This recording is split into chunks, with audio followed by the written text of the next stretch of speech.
to TV Patrol.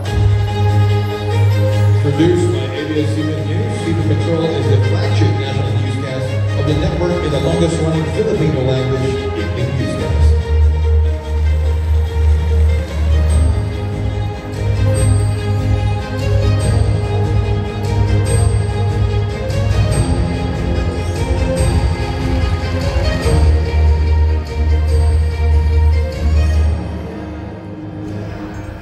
I want to thank the Asia's Golden Icon Awards for recognizing TV Patrol. TV Patrol is an institution at sa lahat po ng pinagdaanan ng ABS-CBN, nagpapasalamat po kami na hanggang ngayon, kinikilala niyo po ang the commitment, the devotion, the dedication of the whole team of TV Patrol when it comes to bringing you the latest news and when it comes to storytelling and truth-telling.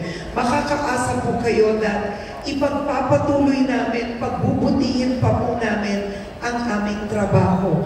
Thank you so much sa lahat po ng ating kapamilya, to everybody who stood by TV Patrol. Truly, we are very grateful for your support. Maraming salamat po.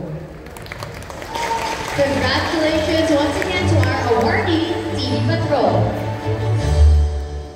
Let's move on to our next award, Asia's